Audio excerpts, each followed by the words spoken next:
Welcome back, wannabes and creators, to another episode of The Business of Art, the podcast that attempts to demystify business for artists. Today, our featured guest is Afif Ghannoum. Afif wrote a book called The Napkin to Shelf Blueprint, a step-by-step guide to actually turning ideas into amazing consumer products. I love everything about Afif's business acumen. He works in consumer products in the healthcare industry, specifically killing germs and oral care. And he has not only sold his healthcare products and oral products into millions of retail stores, but he's also gotten over $8 million in venture capital. But that's not even the reason why I had him on the show. I had him on the show because I love the way he's distributing this book. So instead of going to Amazon, Barnes & Noble, Books A Million, or any of those retailers, he went to an entirely different retailer. He went to a company called Bulk Apothecary. If you don't know Bulk Apothecary, it is a place that sells oils and raw ingredients for basically anybody that you see making crafts at a craft fair. And he saw the opportunity to have all of these people who are selling their products and trying to start a business and trying to start a specifically consumer business, and that nobody was speaking to them and nobody was in their stores talking about how to actually turn their idea into a business. So he went to them, pitched them the idea, and they loved it, and now they stock it in their stores. I absolutely 100% love this idea, and I love what it can do for you guys when it comes to forming your own business and how you can do things called a blue ocean strategy, which we talk about extensively throughout this podcast. So before we get started, I want to tell you about the secret weapon that I use to kill it on Twitter and build my crowdfunding base. That program is Crowdster. That's Crowdster with a K. It helps me build my Twitter audience, follow people that are interesting. It helps me send direct messages. It helps me send welcome tweets to people. And it helps me just engage with people better on Twitter. On top of that, they have ways to have a social capital gauge in order so I can see exactly how much I should expect to raise during a campaign. I can get backer directories. I can do a whole bunch more. And if nothing else, you should go to their site and do their social capital gauge, and you can get there by going to kickstarteruniversity.com/crowdster with a K and taking their social capital gauge. And because you're going to the site, because you're coming from Kickstarter University, you can get 3 days free to try their premium product. I highly recommend it. If I only had one product that I could use to help build my social media presence, it would be Crowdster. Okay, that being said, let's get on with the show. Take it away, Afif. Let's talk about specifically what you're passionate about. So tell us what you're passionate about now. So I think what I'm passionate about are two things. One, in my neck of the woods is, I would say I have a technical passion and I have a passion for just consumer products. So my technical passion is, at this point, germs, which sounds kind of ridiculous, but I see it as, my father is a microbiologist. He's actually a chief scientific officer, and I just came to appreciate how big a universe germ control is, and that it's an area that is still sort of a blue ocean of opportunity, right? So that's where we've put a ton of our sort of resources towards, is developing products for germ control, right?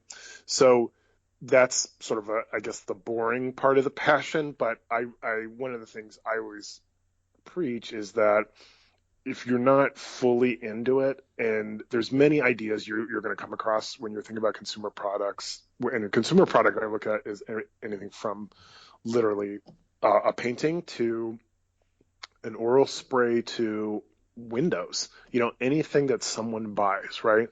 And when you're an entrepreneur, it's so easy to come across what seems like a neat idea. But if you really are not invested in it personally, like passionately, you're going to either get distracted or bored, or the next shiny object's going to get your attention. So, and the other part of that is that I know where, which and I'm terrible at colloquialisms, but which side my bread is buttered on. And that's my expertise and our team's expertise is in this area. So, there I come across neat ideas all the time. Like I'm, talking to a guy who's getting a brewery off the ground and, helping him with some branding things, that sort of thing. But it's not my world. I don't really know it. I can help him generally, but for me to go personally dabble into it would be tricky, right? Because yeah, so I know it's getting a little off course, but so the first part of my passion I would say is germ control. And that's from, you know, germs on surfaces to germs in your mouth to germs that cause upper respiratory infection like flu. So you probably never got an answer like that. And my dad's a big fungal guy, and he says he's a fun guy. So it sort of runs in our DNA. The second part of my answer, though, is that once you've gotten the consumer product bug, it's an awesome, never-ending area to study and really get intrigued by. And that's on many levels. One is sort of the boring logistics of how things actually get made, which I'm one of the people that watches those shows like Super Factories and, how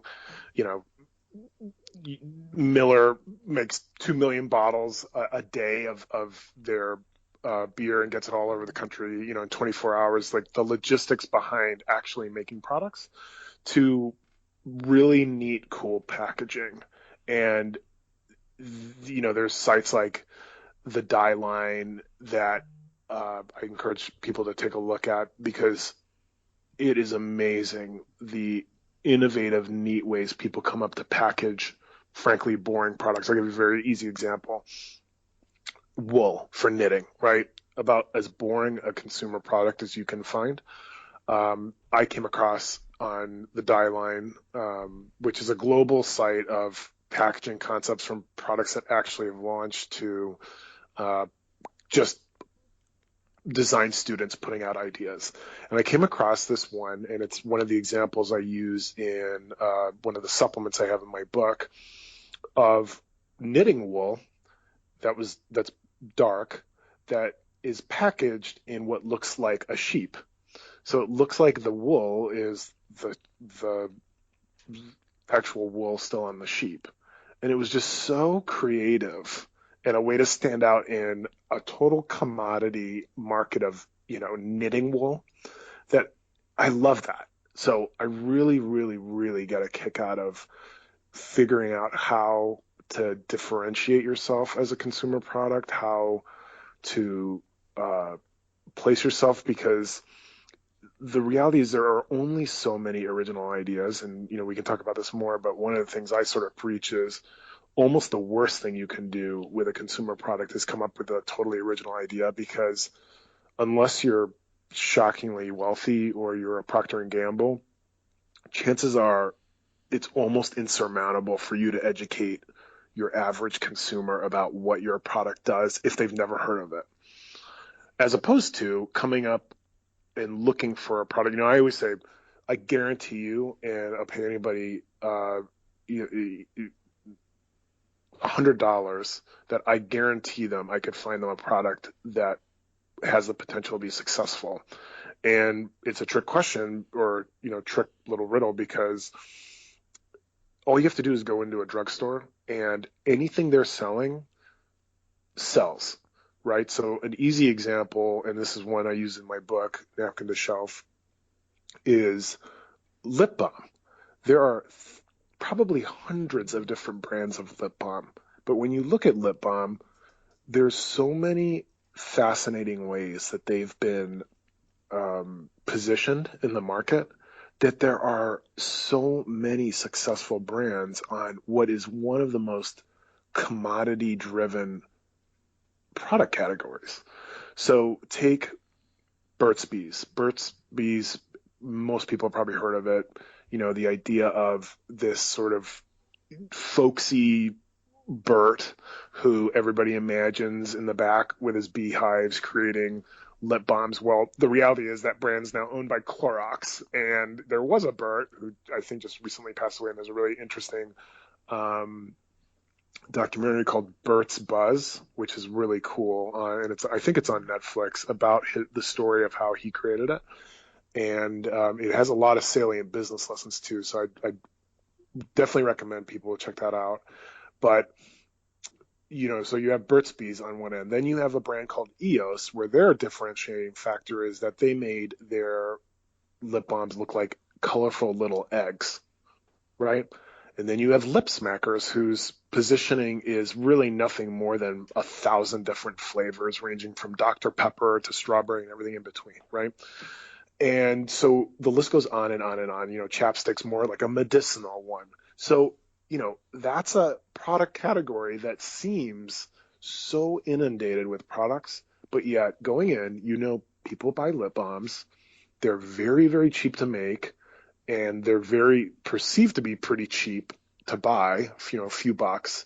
But as a, entrepreneur, you can buy them for 15, 20 cents and have a 10x margin. And you just have to find like what's your neat little angle.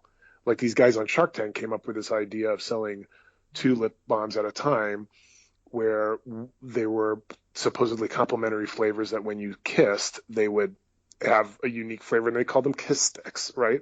So again, it's kind of arguably creepy that a 35-year-old guy has this much intuition into the nuances of lip balms, but I just find it to be a really neat illustrative category of products where you really don't need to be that creative about finding a product. What you need to be creative about is finding an angle on a product. So I always say find something that sells, and then find your neat angle on it. Right. What you're saying is something that I preach as well on we do with more the creative side of stuff, but we talk about, why would you reinvent the wheel every time you try to make a product? You can validate these ideas. Like I use drones a lot. So like you can go onto Amazon and Google Keyword Planner and all of these places to see what the best drone is out there, Right. see exactly what makes that drone the number one product in its category, and then use all of the things that someone has used already, done thousands, millions of dollars of market research to get to be number one. Take all of those factors and then use those as your baseline, and then figure out what you can iterate on to make it unique, but start from where is successful already, where success already lies. Exactly. And some of the, wealthiest people I've come across are in some of the most boring things where you're kind of shocked that the world needs another, sub shop. But, take that as another consumer product. How many sub shops do we really need? But yet it's a lot of it's just positioning. They see, from firehouse subs where, oh yeah, created by a couple firemen. All right, well, I'm pretty sure they probably use the same turkey from Cisco as Subway does. I'm just using it as an example. I have no idea, but my point is, it's all positioning, it's all angling. And you brought up a neat thing about Amazon. That's one of the things I like to talk about, is that there's so many free ways to do highly intelligent market research with pretty minimal effort. And again, that's free. And I say this from uh, having done free budget type market research to actually doing formal tens of thousands of dollars worth of consumer research. And the reality is, what I've typically found is you kind of end up with the same results going the free way. So especially when you're getting started out, there's no reason. I think sometimes there's sort of analysis paralysis where people think they have to do all these expensive things and really, put a lot of money and effort before actually just doing. So a lot of it is just sort of getting out there, seeing what people are saying. What are Amazon product reviews? A lot of times people, you'll notice in the comments, say, I love this shower radio, but I wish it had, an on-off switch, or I wish it was, hung easily from something, from my shower curtain instead of the shower head because it gets overheated. Okay, well, they've just told you about a feature that would be an easy thing to add. So yeah. Yeah, exactly. And, when you're talking about, iterating on that idea, I think, you know, most people that again, we're talking about a lot of the creative side are talking about, well, I just want to do what floats my boat today, right? I want to just do what I'm passionate about and just assume the audience will follow. But those are the same people who a year later when you talk to them, they're complaining because no one's buying the product that they're making. Right. Right. And I'll give you a simple example. A friend of mine he's a very successful artist, and he found that he is able to sort of satisfy his personal artistic whims about what he's passionate about, and those do actually very well. But he found that doing this series of intricate uh, Day of the Dead Mexican style skulls as as art pieces were just phenomenally successful. And it just sort of surprised him. And it turns out there's this sort of, niche art where people love these sort of colorful, you know, Dias de los Muertos or whatever it's called, skulls that people like and will put in an office. So he did a whole range of those, not because he's ultra passionate about that type of art, but he found that there was this piece, and you know what? Um, he, I think this is something that, and you sort of alluded to this, creatives and uh, artists may struggle with a little bit, is sort of staying true to themselves as artists while balancing making a business of it. And so the reality is, I think, and we can run across this too. There's many product ideas that we come across that just seem neat, but are not going to pay the bills because ultimately someone's not going to buy it. So the way to sort of combine that is you got to find the cash cow, the thing that people are going to like, because then that can support you to be able to do the things that you're truly passionate about. Right, yeah. It's sort of like an actor, right? They talk about this all the time. I don't know if you ever watch Entourage, but even Entourage talks about this, where like Vince, I think it's been a Mm-hmm. lot since I watched that show, but like Vince does like his big like superhero movie so that he can finance his little indie art house movie. Exactly, exactly. And that's a great example.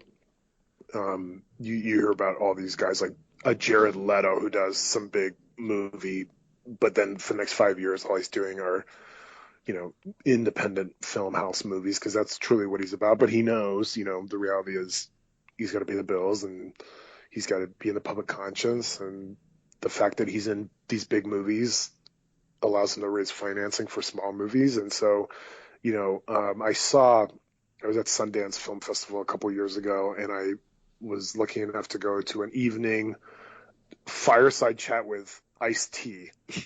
And it was fascinating, as because this is a guy who came from the true South Central Los Angeles, rapper, about as nitty gritty as you got.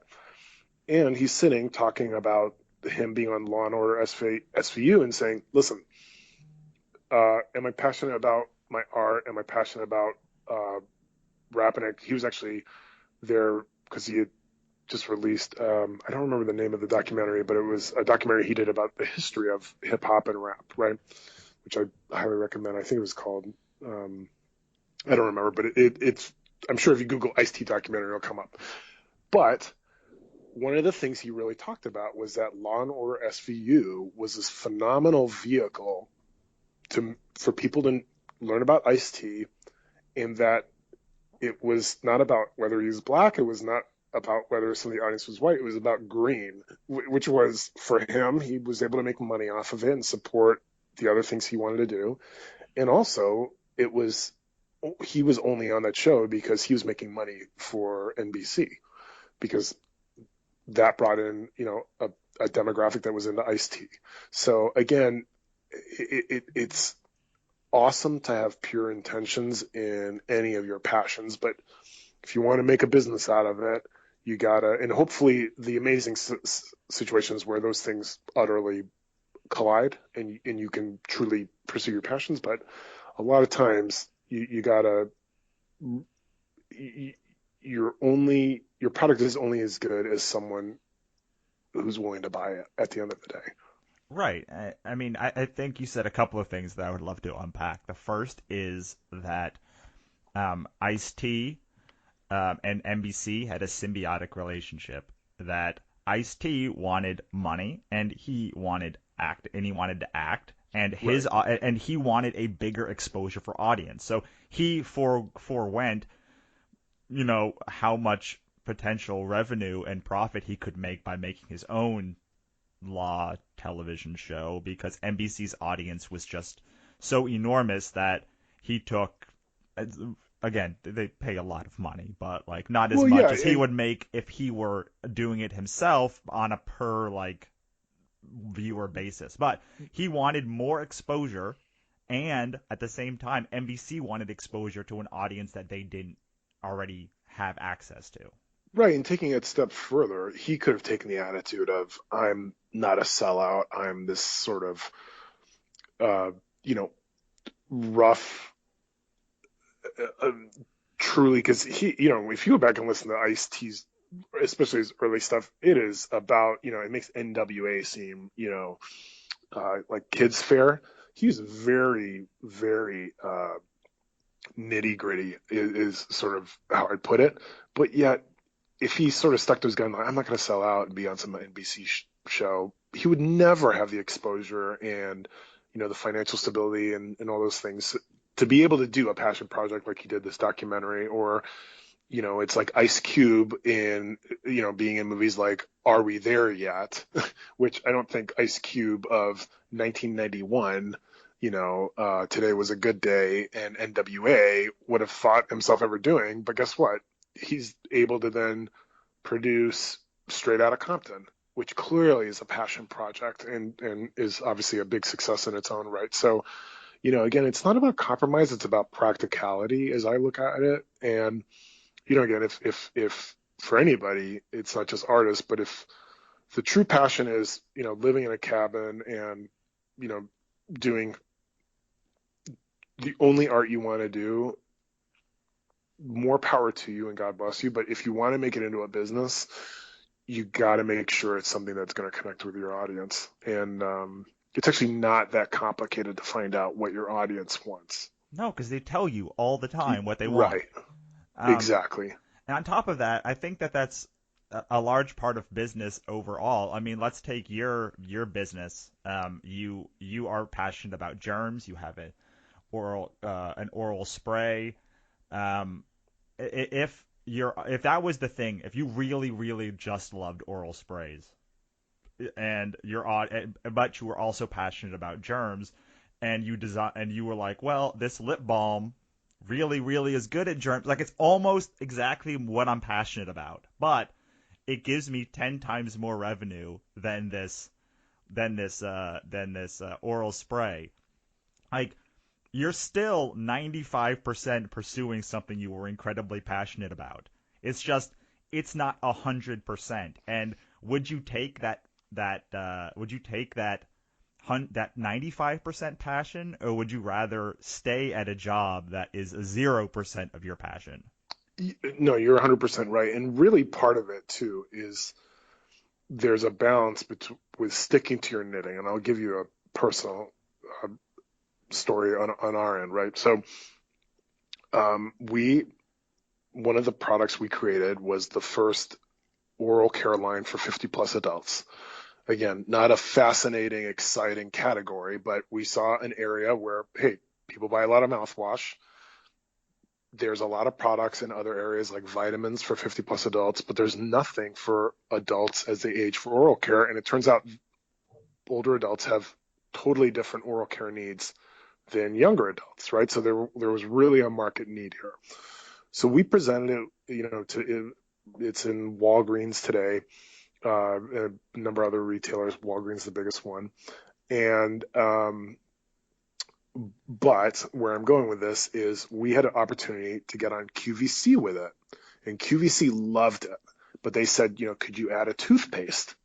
And this was in our first, or any order we would try and get, right? And that's one of the things when you're getting going, you truly, there's nothing you will not, try and do to satisfy, especially a retailer or someone like a QVC, which, as a side note, for artists, I think is really an unexplored giant opportunity because art is so visual and it's something, so, but, not to get sidetracked. So with QVC, they said, love the mouthwash. Can you do a toothpaste? And we're like, absolutely, right? Go back to our manufacturer, not in their wheelhouse, right? They tried, we couldn't get it quite to work. Toothpaste wasn't really, we didn't really know much about toothpaste, even though, it didn't seem that complicated to make. And it ended up not being a great product. And we went back to QVC and said, listen, we're not comfortable that we'd be able to give you a product at the level we feel, is worthy of the brand. And as a result, we didn't go on QVC. So it was one of those moments where, we had to sort of realize, listen, that's not our strong suit. And we have to, moving forward, think about these things like, okay, let's stick to our area of expertise. So you definitely want to stretch yourself, but you need to also understand your limits. And part of that is directly tied to your own expertise. And I'm a big fan of, and with art, it's obviously a little different, but the more you can outsource, the better when in consumer products, because it becomes, if you ever want to scale, it becomes very difficult to do if you're doing everything in house. Again, I know for artists that can be a little different of a dynamic, but so yeah.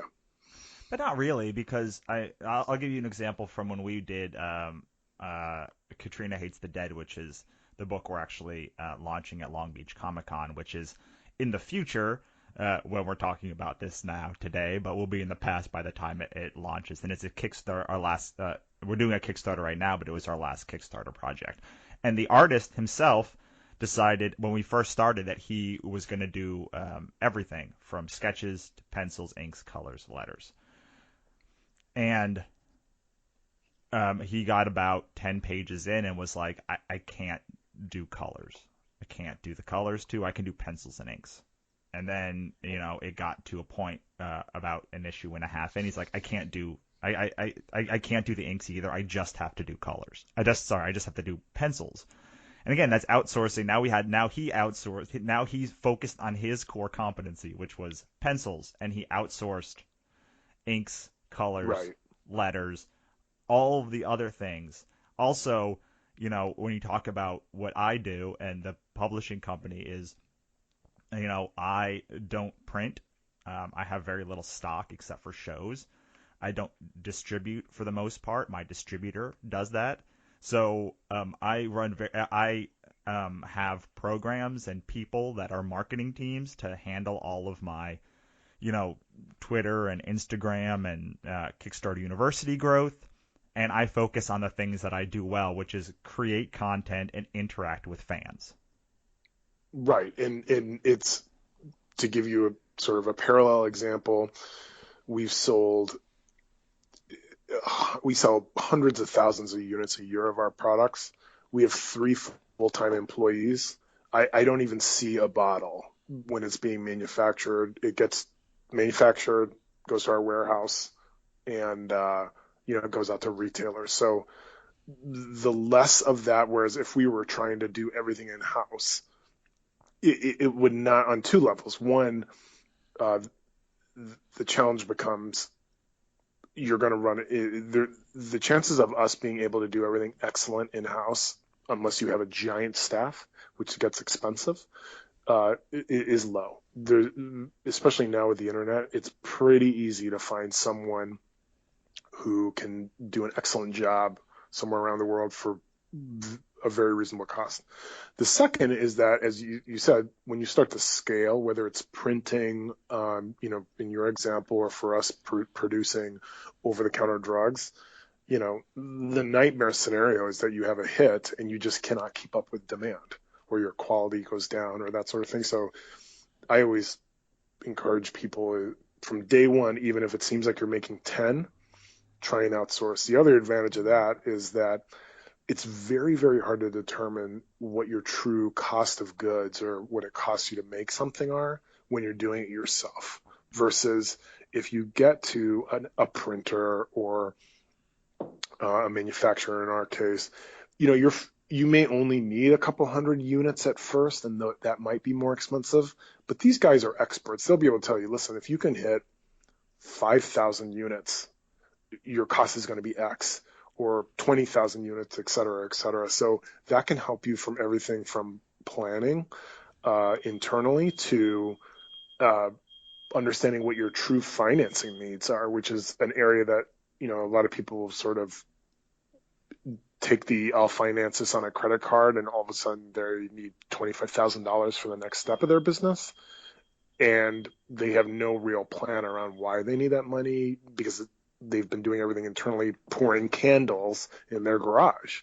You know what I mean? So it's the more you can outsource up front, I think it's an advantage. Now, for some people, it doesn't make sense. Like if your whole angle is like there's a company called Brooklyn Knives, right?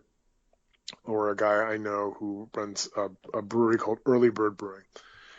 A big piece of their mystique is the artisanal factor, right?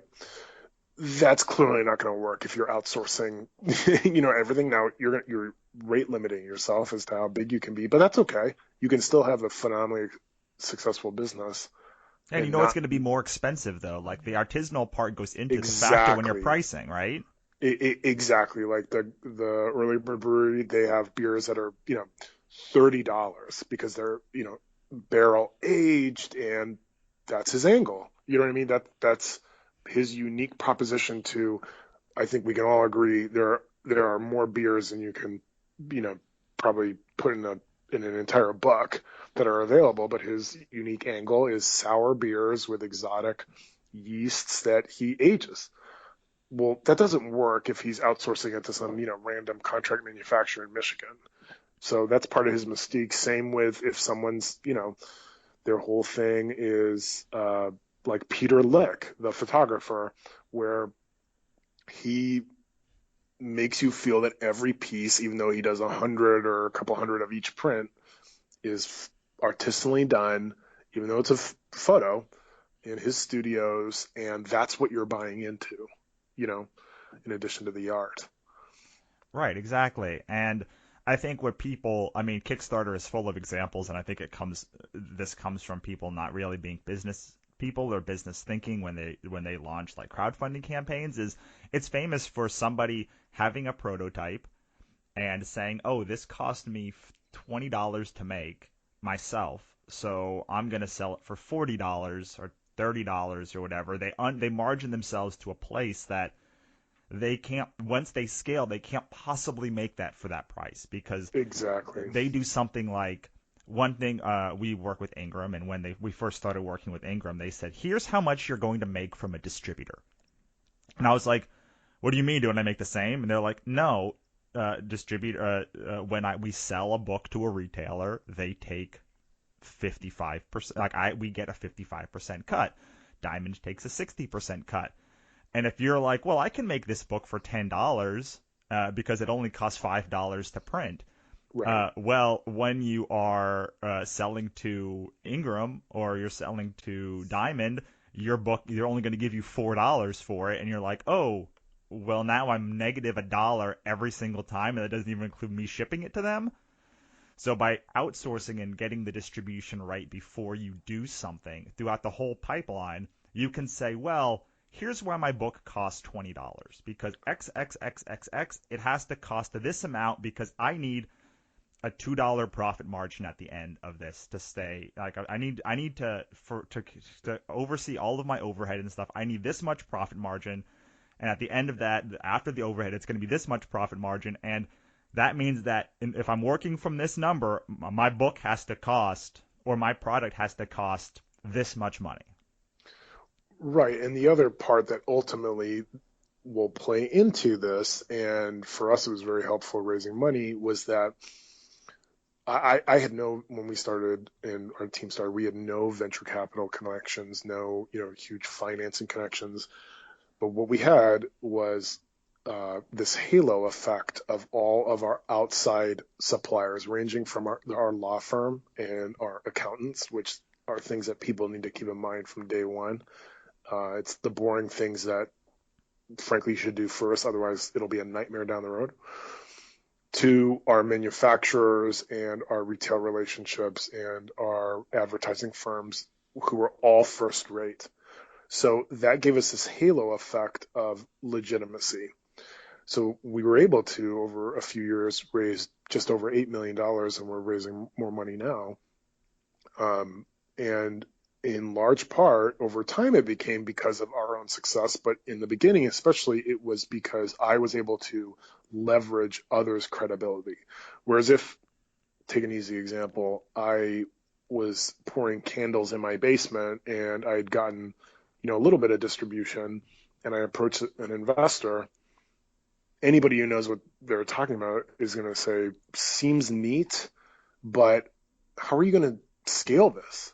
You know what I mean? It's not realistic that you're going to hand pour 10,000 candles if Target puts an order in.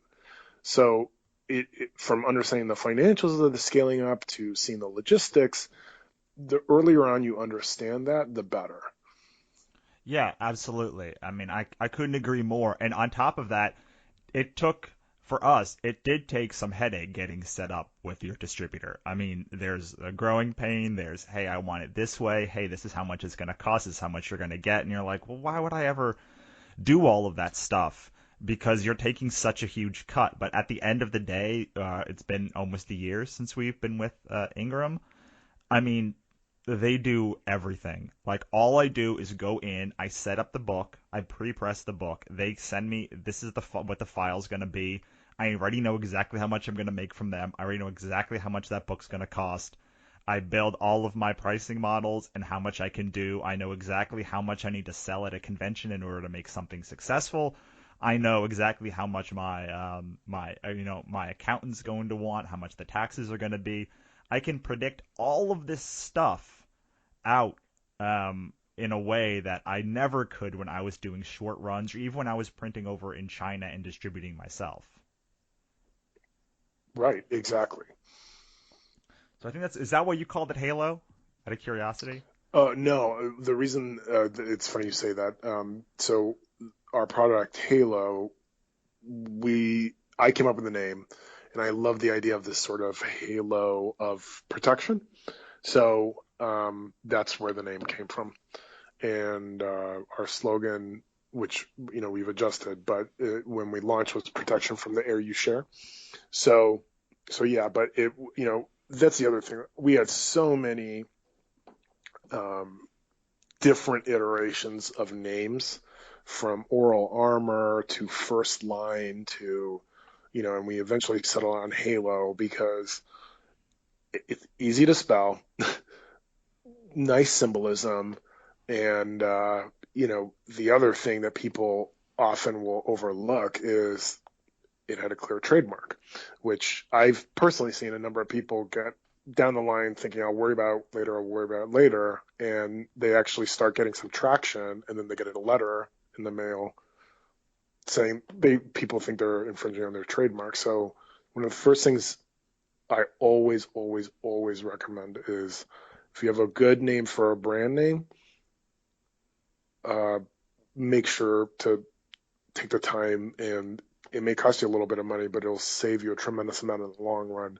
to have a trademark attorney confirm you can move forward with it. I mean, it is a very small amount for a long term. I mean, you're looking to build a brand for years, not for Exactly. days. So, Exactly. and I think that is, if I had to sum up the number one mistake that people make in business, in art, and whatever, every person that I talk to, it's short-term thinking instead of long-term thinking. 1000%. And it's easier said than done because there are financial constraints. It's always more fun to concentrate on coming up with neat packaging, or, in your case, comic book covers or characters, that sort of thing. That's always the fun part, and that's the passionate part. But you will live and die based on your handling of the boring details. And again, I've seen firsthand companies that had really neat projects and products that, I personally was looking at investing, and others where they were a disaster on the back end. They had no accounting set up. It was all sort of done by hand. They had no lawyer involved, making sure everything was set up right, and it just wasn't worth it. So you could have the best idea in the world, but if you're not doing those things, and I'm not talking about Uncle Larry, who's a divorce attorney who knows a thing or two about, setting up a business. That's about the worst thing you can do. Just it may cost a little bit of money, but it's worth it to go to someone that has experience setting up businesses. Go to a CPA, just get set up, get a little tax EIN number, get a bank account in place, and now you're starting to look like a business. Because I always joke that if you walk into a manufacturer or a distributor, in your case, and you're coming off professional, they love your product, and they go, okay, well, what's your contact information? And you're like, yeah, it's Florida Dude 78 at yahoo.com. It just looks gauche. You know what I mean? It doesn't look professional. Right, well, it doesn't look like And you're investing in yourself, so why should? exactly. So why should I? I literally almost put that line verbatim in my book, that if you're not going to the trouble of setting up an email account, why would I take you seriously and waste my time when I'm manufacturing or distributing for people who actually care enough to be a business, So Right, and people think that this, that when you get a vendor, they're, they just want that product, order, right? but they don't think about like all the distributors that we talk about, all the vendors that we try to use, like we're in it for a very long-term relationship. Like they're in it generally, like especially if you can show that you're going to do a long term, like they'll cut you some breaks at places that they won't cut other people breaks because they don't see the long-term benefit of having this person as a client for It, years and years and years. exactly. A lot of people, in my experience, listen, there are some distributors, manufacturers that won't deal with you unless you're big. And you know what? You're probably better off not using them anyway because you'll get lost in the mix. But most people, what I've found is that if they see, even if you're tiny or just starting, if you come across professional, they see how this could end up being a very worthwhile and lucrative at the end of the day, because that's what it's about ultimately for them, arrangement. They're willing to work with you. I'll give you again an example in our own space. We're in phase two of three phases of actually getting a new drug approved through FDA. Very long, expensive process. One of the things I have to look at are potential pharma manufacturers. And at this point, for the next couple of years, the most they'll be able to make for us are a few hundred units, which is nothing in their world. These guys make millions of units, right? But what they see is 2, 3 years from now, if, God willing, it actually gets approved, it could be millions of units of work for them. So again, they see we have all of our testing, clinical trials done at places like Case Western Medical Center in Cleveland. Uh, our investors are from places like the Cleveland Clinic. We have, a number of products already in distribution. They see that long term it could be worth their while, even though we are, a pipsqueak player in pharma right now. That's the part of my job, is making them feel comfortable that no, this could be a big opportunity for you and a win-win down the line. Right, because they're investing in the fact that they don't have to go out and find, new clients. So they are making an investment at the beginning, and I think For so sure. so often as a business or as an artist, you go in with this adversarial relationship when you go into like finding a vendor or a well, I'm the client, so I'm always right. But I just think that if you can go in and say, this is somebody who I want to work with for a long period of time, you're going to cut out a lot of the problems. Like with publishing a book, a lot of it is when you are an artist or an author and you find a publisher, and you're just excited to have any publisher like want your stuff. And Right. then that publisher can't do anything for you because your book is a spaghetti western and all of their books are sci-fi intended for like 12-year-old kids, and your book Right. is a spaghetti western at 50-year-old. Like, they can't do anything for you. So you sign a contract without looking at it, and then 5 years later you're like, oh my god, I signed over all the rights to my book away. What was I doing? I can't do anything now. No, 100%. And the other thing I'll use, because you're talking about authors, I'll use, and this isn't a shameless plug, but I'll just put it out there. For my book, I'll give you an example of exactly how, just what you're saying. So the easy way I could have gone about distributing my book, and I had publishers who were interested in taking a look, was that I said, listen, I could throw this up on Amazon, try and get people to review it, and be lost in the woods of 1,000 other business books out there. Or I could look for an alternative way to get traction through looking at some unique ways to distribute my book. So what I did was I approached one of the biggest product ingredient manufacturers and distributors in the country, a company called Bulk Apothecary, bulkapothecary.com. And chances are, if everybody's seen the women or companies that make, soaps at fairs or handmade candles or, um, perfumes. There's probably an 85% chance they're buying it off Bulk Apothecary. They're just enormous. Well, in my view, and this is what I said to them, listen, your customers are people making products. They would probably love some insight on how to actually take their product idea that they're obviously very crafty, crafty in, the sense of, Michael's crafty, not crafty people, Right. but, um, but maybe they'd love to see some advice on how to actually turn their product into a retail product. So they love the idea, launched, and so far so good because I'm one of the only people on the site that's not a product ingredient that's talking to an audience that is exactly interested in this. But if you had initially thought of it as a way to distribute a book, probably wouldn't be the first place you thought. But I thought, here's a blue ocean where I'll be able to kind of own this space on a giant platform where I can get in front of a very, very motivated audience that's already proven they're into this. And then my plan is to use that and the sales I get from that to then turn to a publisher and say, listen, look how I've done instead of going cold and trying to convince conceptually uh, to a publisher that my idea for a book is a good one. Because I'm at this point, this is my first book. Knock on wood, hopefully first of many.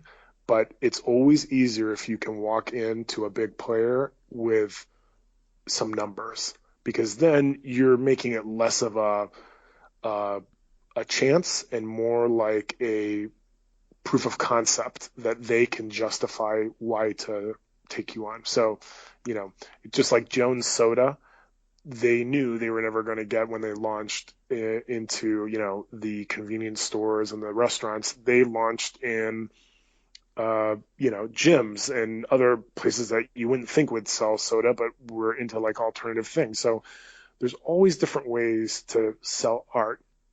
I'll give you a perfect example in the art space. Everybody's heard of Tiffany lamps. Tiffany, probably not shockingly, his father was the Tiffany jeweler. And so guy has big jewelry cases and obviously the uh, toast of New York society in the 1800s. And his son said, listen, why don't you put my lamps? It's something that these are people that appreciate fine things. Maybe they like my lamps, which are pieces of art. Phenomenal success. Probably not the first place you would think to sell art is a jewelry store, but he knew this was an audience that would likely find what he had also of interest. And since then, you walk in Tiffany, they don't just sell jewelry, they sell vases, they sell, art pieces. So I always try and look for a unique way to distribute a product, at least at first. Oh no, I love that idea because blue ocean strategy is sort of what we try to use at Wannabe Press and what I've used in my whole career to try and find ways to distribute things differently and to go where the people aren't. For people that don't know what that is, could you explain blue ocean strategy for them? Because I think this is an incredibly important concept for them to understand. Yeah, so blue ocean is the idea that if a red ocean is where the sharks are everywhere, there's chum in the water, and the chances of you being successful are slim to none. An easy example would be if you tried to create, in my world, a shampoo for glossy hair, you will get slaughtered because there's the L'Oreals, the Maybellines, the mega players, right? So that's sort of red ocean. A blue ocean is an area where there's really no one doing what you're doing. And it can be tricky because, again, if you're the first guy doing something, sometimes you have to educate the consumer. That's an expensive proposition that you have to make them aware. So I'll give you a good example of a blue ocean in what would seem to be a red ocean. Everybody's heard of the Crest spin brush, right? Like that $8-10 electric toothbrush. Well, those are Cleveland guys where I live. And what they noticed was that what is one of the only things everybody, if you're hygienic, but 99.9% of people use every day is a toothbrush, right? Obviously, you would think the world's got enough toothbrushes. What these guys realized, though, was that you either had the $1.50, manual toothbrush that everybody grew up with, or the $150 new age, space age, sonic electric toothbrush, right? But there was nothing in between that was an affordable version of that. So they, with no advertising, became the best-selling toothbrush in the country and were bought by Procter & Gamble, and I talk about this in my book, for what ended up being over $400 million because they created a under $10 electric toothbrush with a little round opening on the packaging that said "Try me," so you could push the button and see it at how strong the motor was. And the mechanism they used to make the toothbrush was the same mechanism that everybody remembers, the spin lollipop. They used that same little motor because they were the guys who had done that too, to create a blue ocean technology of owning ultra cheap electric toothbrushes. So, again, it's you always want to be looking for where people aren't, but so that's the idea of a blue ocean. That's a long-winded answer, but Yeah, another great example would be there was a programmer in Silicon Valley, and I was looking to see if I could find the name of the product, but he's a black programmer, and he made a line of black hair care products. Yeah, it's Bevel. Yes. So Walker and Company, I think he made Bevel, which was a line of shaving products for African Americans because a lot of African American men have problems with razor bumps. So he created a line that was specifically catering towards them in, as just you were probably alluding to, in shaving, which is utterly littered and by monolithic players like Schick, Gillette, P&G. So yeah, he saw that no one was addressing this giant underserved market of African American men who had problems with using regular razors. Right. And And these are ideal because these are blue ocean strategies that you can implement that aren't having to re-educate your audience. Like right, everybody knows what a razor is. Exactly. Yes, you may have to be exactly. Like people might say, well, do black people have different needs? But then you just say, yeah, they do. And then they understand, you have to explain maybe a piece of it, but you don't have to understand the concept. Audience, right, but for his audience, African American men, they didn't need to know that because they knew you and I may not have that issue and may not have realized that's an issue, but for his audience, which he intimately knew, they were very attuned to the fact that this is an issue. It's their issue when they're shaving. So yeah, it's a tremendous market. Now his challenge, and I've read a little bit, is pricing. You know what I mean? So how do you price products like that? Do you go ultra premium? Do you, because then, even in shaving, we can stay on the topic. Everybody now, especially just as Super Bowl commercials, heard of Dollar Shave Club. Their only differentiating factor is we're cheaper because we don't pay Roger Federer for his endorsement. So buy us instead of Gillette. That's the entire premise. They're not saying their razors are better. They're not saying anything. Their blue ocean strategy is I'll send it to you once a month and it'll cost a couple of bucks. So that's the nuance. If you were, as opposed to if you and I came up with some product for, educating people that belly button lint could cause cancer. I've been coming off the top of my head, something utterly ridiculous. Maybe we'd create a fantastic product, but it would be such an uphill battle to educate people that you'll never make it. Right, and you can have something that's sort of known. We're gonna work towards wrapping up after this, but I have to tell this story because you're talking about blue ocean. Like Aflac, everyone knows what Aflac is, right? Right. Can you succinctly tell me what Aflac does? Like actually not like the Aflac bird pays you when you're off work, but like people don't understand what supplementary insurance is. Even though they understand what insurance is, they don't understand supplementary insurance. So and so I would have to spend a lot of time telling people that this is not insurance like you would normally expect to have insurance. So they had the brand recognition. They had sort of the market of like these people want insurance, but they didn't understand and still don't. And I mean, I hated selling Aflac because I would always have to explain this piece of it, which is what is this one segment. So I think it's important when you talk about these blue ocean strategies that you have to keep to something that people intrinsically understand the whole piece of it, not just like 2/3 of it. Right.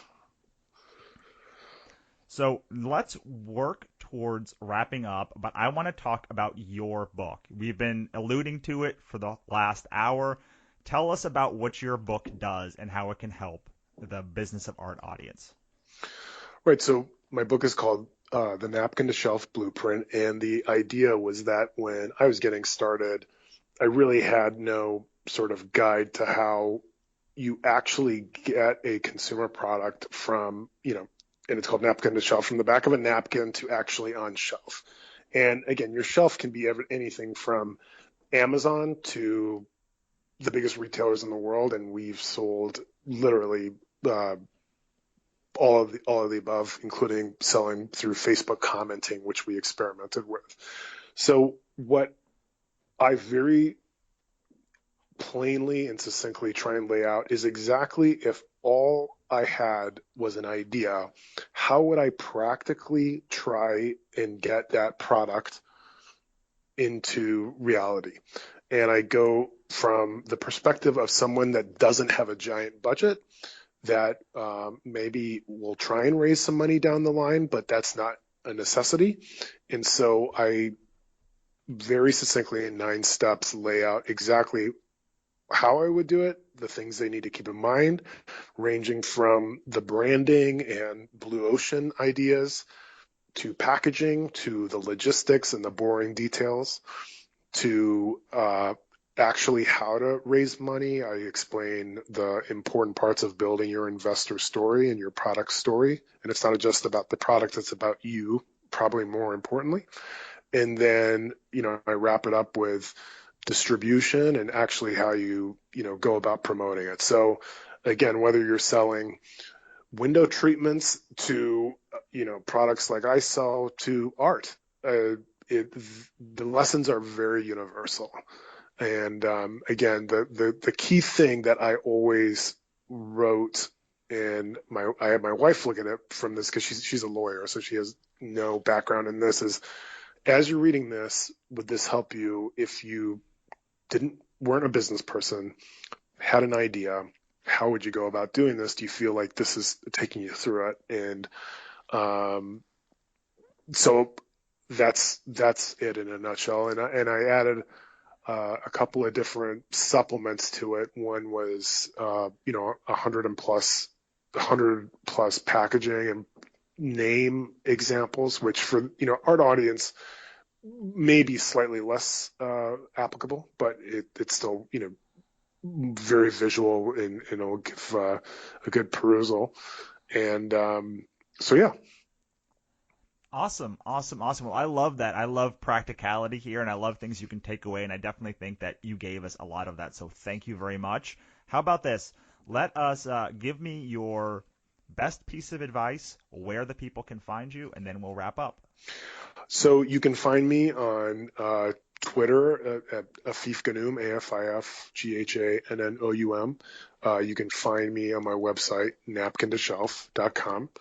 And you can find the book on, for the moment, on bulkapothecary.com, and just put it in the search bar, napkin to shelf, and it'll come up. All right, fantastic. And the best piece of advice? The best piece of advice is persistence, persistence, persistence. You're going to have a lot of doors slammed in your face.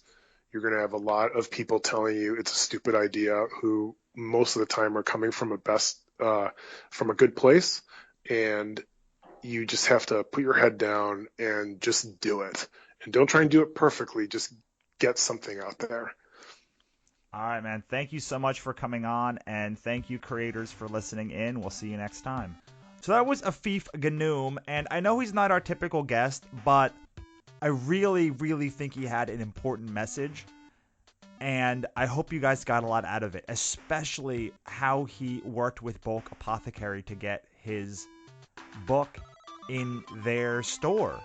I mean, it's such an amazing idea, and Blue Ocean is something that I use in sales all the time, but I definitely don't use it enough when it comes to thinking about who can distribute my book and my project. So it's definitely something even I'm going to work a lot on after hearing how he did it. Before we get going, I want to thank our sponsor, Audible.com. So look, I know you guys like books.